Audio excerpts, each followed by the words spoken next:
Okay, just when you thought I couldn't get controversial on this channel, I asked a question that I fear might get some repercussions, but I couldn't care less because we're here for independent discussion, and I've asked the question. Number 6. Is it a bad thing? What do I mean? Exactly what you think I mean. Was the coronavirus epidemic a bad thing? Now, obviously, the first initial point is yes. Yes, it was. People died, da-da-da. But stop. Hold your horses. Because through all that negative media that's been pressed to you, a whole bunch of positives that have been going on that haven't been brought to our attention definitely need some praise. They're probably going to happen as things start to lift and stuff, but I don't know why they're not pushing it now at a time when people need positivity most, or to be able to keep a positive attitude the most. What am I talking about? Let's talk about all things good, because this has been quite a negative broadcast in that sense. But never mind, because these are the types of things that I have been going on about. Wow, what have you been seeing? Well, pretty much all you really need to do is go to the park or take a trip outside shopping to find out all the goodness that's going down. Well, let's get it cracking. Right, so more exercise. We have seen tons of exercise. Some people have been exercising for good health. A lot of you have just been exercising out of frustration. A lot more of you have been doing it because it's popular. But it doesn't matter. The point is, you've been getting out there, you've been jogging, you've been exercising. Good on you. And I think it's great to see kids cycling everywhere, parents cycling with children. I'm seeing people playing in parks. I'm seeing, obviously briefly because, there's more lockdowns, but they're playing in parks, playing with dogs, going to the ponds, you know what I mean? Like there's some real exercise going down, people taking long strolls. I've seen more old people strolling casually than I've ever seen in my whole life. It's brilliant, and I want to take the time to talk about the fact that this is coronavirus. Again, what else is coronavirus? Social awareness. Now, social awareness is a special quality that you tend to find in most people just out of politeness. A few of us are actually like that, but it doesn't matter. What has coronavirus done? Coronavirus has brought out manners in people. People are giving each other way for social isolation. People are being nice to each other, reasoning that you can go first, or geez, are you okay? Asking everybody if they're okay right now is one of the most humane and most heartfelt questions that seems to be going around. Cross contamination. We're being so careful to wash our hands now. We're being so careful to mind each other's germ space and stuff like that. Do you know what I mean? And even though there has been a negative side to it, which has been fear of your neighbour, that they might get you sick, or that you can't trust them in that kind of primal sense to stay strong. Yeah, man, people have been nice to each other in that sense, in just a brief moment, and pray that they remember it, because when this is over, it's going to be so easy for people to forget how nice we were to each other. A big one for me, and something that really brings a smile to my face: climate recovery. So it is just starting to be reported on properly, and it's not going to get the credit it deserves. There's no way it's not.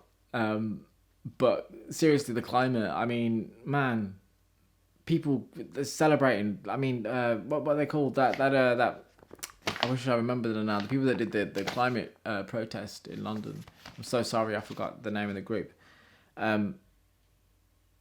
Celebrate.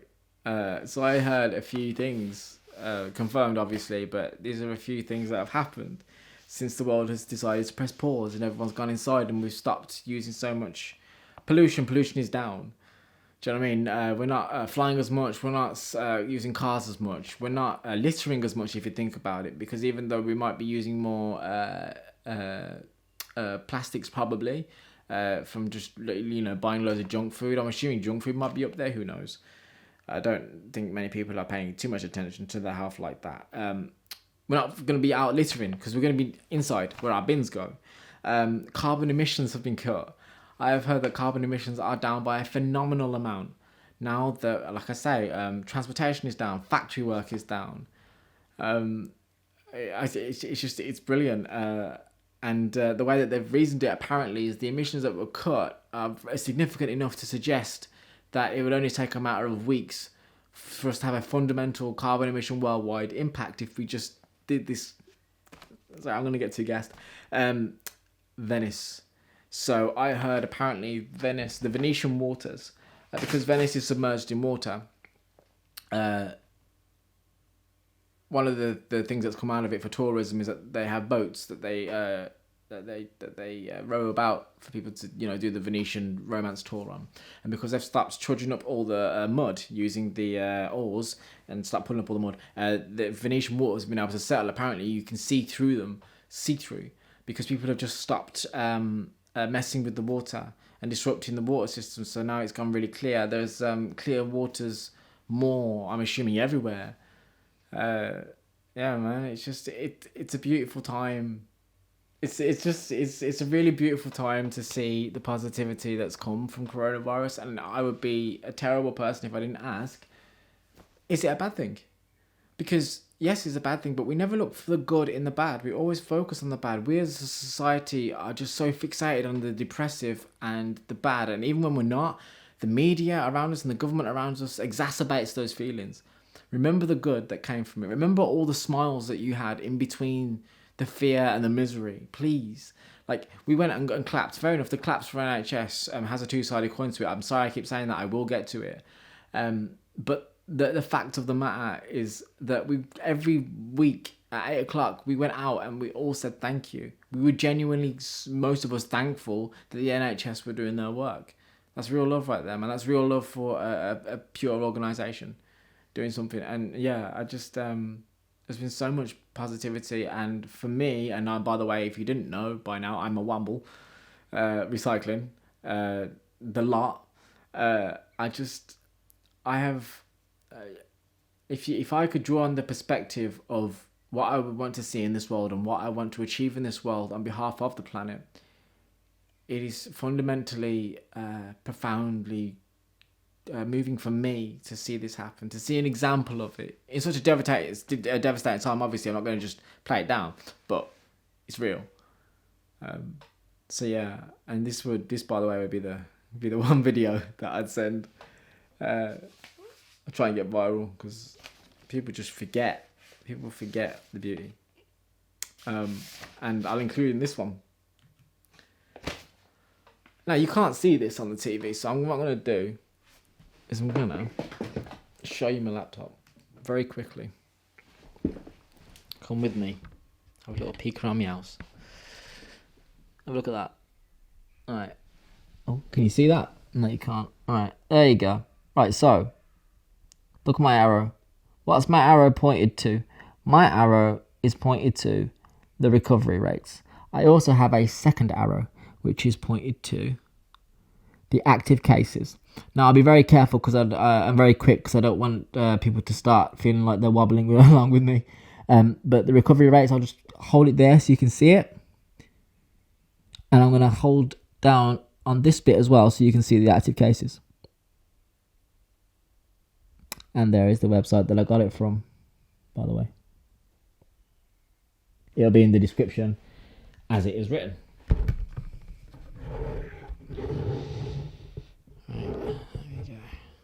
Chill. Right, now why did I show you that? Why is that important to me?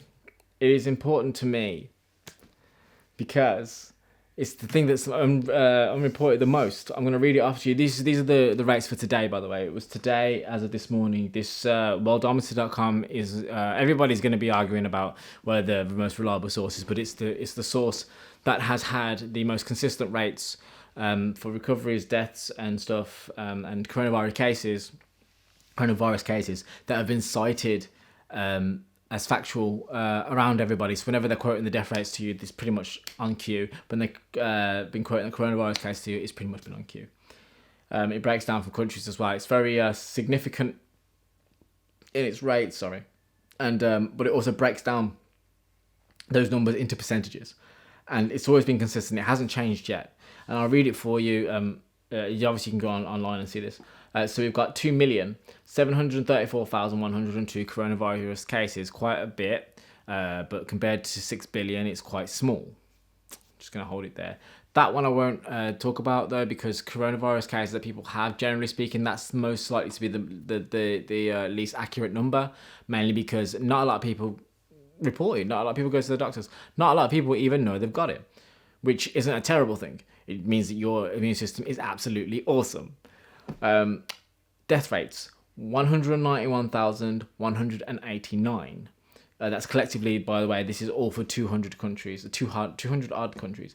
Recovery rate is, as of this morning, 751,408. Now, I want to put this in perspective for you. That of the 2.7 million cases, and we have just under 200,000 deaths, as opposed to 750,000 recoveries. I know that the death rate sounds pretty high. And to be fair, at this point it is. But this is 200,000 deaths over the space of 3 months. It has been going up. It hasn't been going up that fast. Not as fast as the recovery rate has. The recovery rate has been going up fast. And that's why I've been retweeting it every day. If you want to see the basic... if you want to see the basic rate of recovery and deaths and the rest of it, I have been tweeting these numbers every single day since I started doing this. There might be one day missing or one day where I did it late, but either way, if you want to see that, jump on Twitter. If you want, my Twitter is going to be there at the end. If not, like, you know, I'm sure it's good. I'm sure they're gonna start comparing rates anyway towards the end. But by all means, my bottom line is that the recovery rate has been huge and nobody's been reporting it. So I've been reporting it, and in my tweet I've been showing all three to give a fair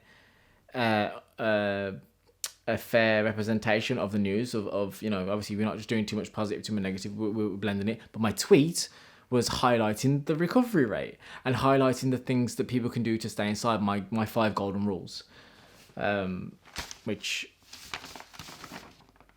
did I put it in this one or is that for the next one? I believe, nope, it's coming up later on in a different video. So yeah, my long and short is that if we go down to the active cases, the active cases really give us an insight into what's really going on. Now, I won't touch on these too much because some people may dispute my source. However, according to this site, which has always been consistent for me, of the remaining numbers, so obviously we touched on the fact that there's 2.7 million, of 191,000 deaths and 751,000 recoveries. Obviously, you add the deaths and recoveries, that doesn't add up to 2.7 million. Why is that? Well, that is because the deaths are the deaths and the recoveries are recoveries. The people in between will be the ones that are sick and are due to recover, or, you know, might be getting worse, or, you know what I mean, or better. So we've got 1,791,505 in limbo, if you will, what we call active cases. And so of those active cases, this is how it breaks down: 1,791,505, and of them, 1,700,000 and no, let me say that again. Of 1,791,505, 1,732,793 are in a normal mild condition, where they might just have a cough, where they might just be, you know, normal 7 days isolation basically, and 58,712 are serious or critical. So they might be, generally speaking, they're probably all in hospital, or all receiving extensive treatment for things that may hover. We're not sure where they're going to go. Now, I think that's significant, not just by numbers, because I don't need to confuse you with the numbers. This is how it breaks down. Of the active cases, 97% of the active cases that aren't recovered and dying, the people that are in limbo there, 97% of them are in a mild state of illness, and 3% are in critical. That is a huge difference, guys. A huge difference when they're trying to... Because look, at the end of the day, I know people aren't silly, but this whole narration has been exacerbating the whole idea of this is the end, you catch it, you're going to die, etc, etc. I'm not saying that there isn't a real need to isolate from each other. Of course there is. We don't want anybody to die. But 97% in a mild versus 3%, it really drives home the fact that this is a very overtly mild infection. It's not the mildest, it's still strong, it's definitely something to be reckoned with, don't play it down. But just like every other single type of coronavirus and influenza that's gone around, a small portion of people have died. The ones that are more vulnerable to it, which I believe the vulnerable immune system, the vulnerable underlying conditions, but the immune system kind of follows. The just like the rest of them, the overwhelming majority survive and a small number of people pass away. And so I think the recovery rates are definitely something that we have to remember when we're talking about the conversation. And I keep doing that, and I'm going to keep doing it every day until people start noticing. People have started noticing more this week, mainly because a ton of people have started questioning it online. A ton of people online are starting to ask, where are the recovery rates? Because that's one thing I have to say, government, if you're watching this, there is no way you can tell me after 4 or 5 weeks, there is no way you can tell me that there is a reason why you're not reporting recovery rates. There is no reason. It doesn't. It might do well to drive home to people that it's something to be feared and something not to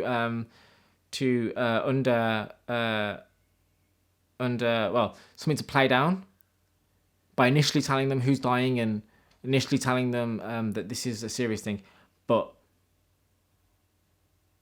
if you're having people in lockdown and they have mental health or are susceptible to mental health problems, because even if you don't have them, lockdown, all of this stuff, you're definitely just likely to drive anybody to a negative space. You don't exacerbate that by leaving out any bit of good news, including recovery rates. This is not the Black Plague. Anyway, so that's pretty much my bit on why. What was the question? Sorry, I get carried away sometimes. The question was, is it a bad thing? And my point is that yes, coronavirus is a bad thing, but no, the situation hasn't been overtly a terrible lesson to learn.